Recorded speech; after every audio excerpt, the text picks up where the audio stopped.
welcome to Kush News, the newscast of the African diaspora. I'm your anchor, Ochanda, daily bringing you the top stories from Africa and the Caribbean. Let's take a look at today's news on Monday, April 22nd, 2024. Let's go to South Africa, where the former president wins another court battle. South Africa's former president, Jacob Zuma, recently won in the courtroom. His latest victory came on Monday in the Durban High Court, where the governing African National Congress, known as the ANC, tried to force his party, nicknamed MK, to drop its name and logo. This is because MK is named after the now disbanded wing of the ANC, which fought against white minority rule during apartheid. The ANC argued that the trademark law had been breached and that the usage of the name and logo, which translates to Spear of the Nation, it violates the trademark law. The judge, however, disagreed. For us, this win shows the whole world that the ANC has been trying. They had no facts, and they knew that we are going to win the elections. So they're doing this in order to stop us, but they can't stop us. So we will always win. What does this mean for the country first, before the party? It means that we are free at last. The only thing that is left for all of us is the 29th of May, which is the fourth one, to bring back President Jacob Zuma to take over and continue where he left off. There is no other party that's having sleepless nights at the moment because of MK other than the ANC. And this is a victory that should silence ANC leaders, but ANC members must take note that the law and God is on the side of MK party. Former President Jacob Zuma's daughter, Duduzile, says this latest victory bolsters their campaign efforts just weeks before the elections on the 29th of May. It just means exactly that people know that they must just look for them controversies on the 29th of May and put the X there. And also we want to remind everyone that they lost with cause. The allegations of corruption fees that he faces but denies have not affected his huge popularity in his home province of KwaZulu-Natal. High Court Judge Chetty mainly dismissed the application on the grounds that the ANC had left the legal action too late and should have approached the Electoral Court and not the High Court. The Electoral Court had also overthrown the Electoral Commission's ban on Mr. Zuma's candidacy for the parliament seat. The Constitution bars people from holding public office if convicted of a crime and sentenced to more than 12 months in prison. The Electoral Commission had argued that Mr. Zuma was sentenced to 15 years in jail in 2021 for failing to testify in a corruption investigation. Those in South Africa, let us know on your thoughts on Jacob Zuma winning another case, especially for his party, to keep the name and the logo. Also, let us know on if you feel that he has a strong chance to win that parliament seat here May 6th.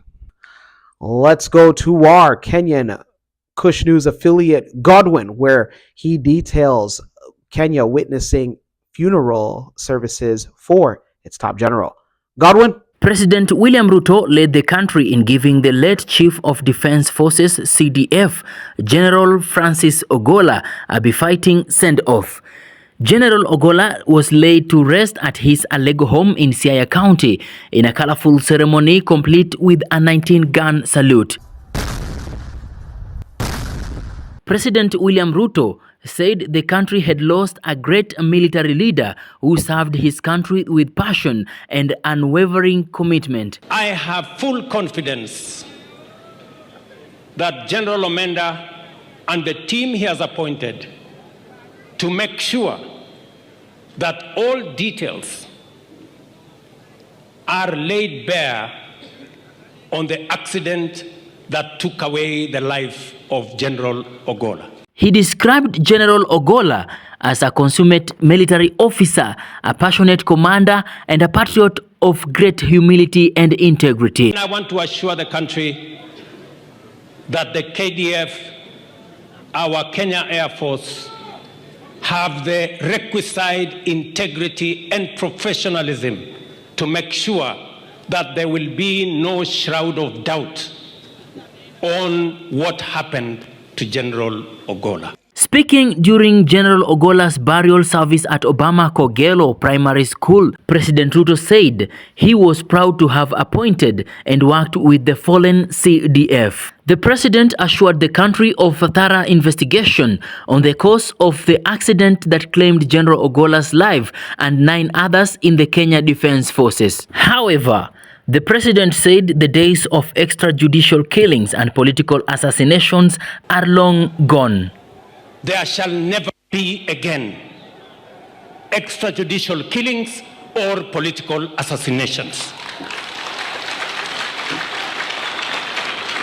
There shall never be another occasion where we have bodies of Kenyans in River Yala. It will never happen again. Not under my watch. Want to carry a true investigation, don't leave anything out. What Kenyans want as a president is simply to make it public. In this region, we have had many such accidents, and we have also had assassination of leaders from this region. So when such things happen, we are a bit suspicious, not because of anything, but we want to know the truth. Reporting for Kush News from Kogelo, Siaya County. My name is Godwin the Newsman. Back to you, Ochanda. Thank you, Godwin. Let's go to the Caribbean. And there we go to Barbados, where they are set to officially recognize Palestine. Barbados will be officially recognizing Palestine as a state, the first Caribbean nation to do so, according to the Minister of Foreign Affairs. At a media launch to highlight activities, the Minister of Foreign Affairs made the announcement. He, however, stressed that the acknowledgement of Palestine as a state does not affect the relationship Barbados has with Israel.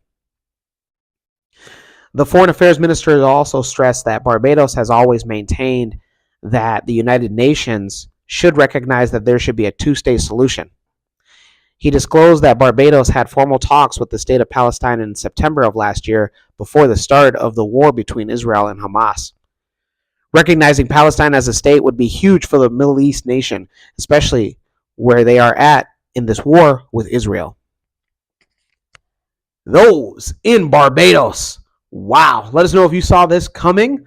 You guys are the first nation to officially recognize Palestine as a state in the Caribbean. That is pretty big. Let us know if you're for it or against it. Let us know if you feel that Barbados should be leaving themselves out of the issues going on in the Mideast or not. When we come back, we'll have today's African proverb of the day. Don't go anywhere.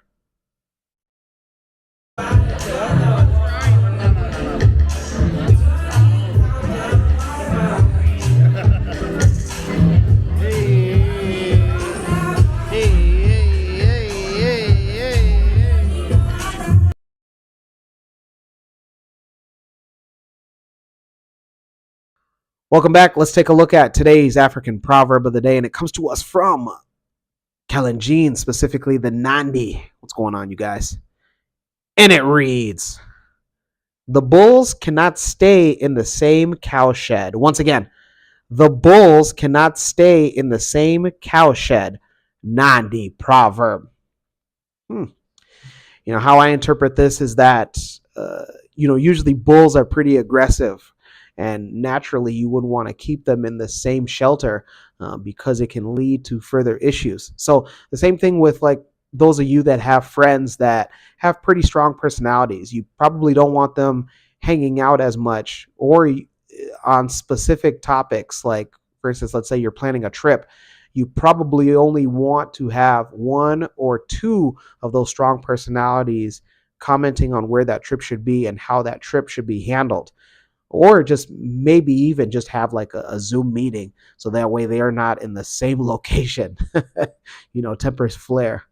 Let me know your interpretation of today's African proverb of the day, as well as your thoughts, views, questions, comments, and concerns on the top stories. Don't forget to hit that like button. Make it your best friend. For Kush News on Kush Convos TV. I'm Ochanda. We'll see you soon.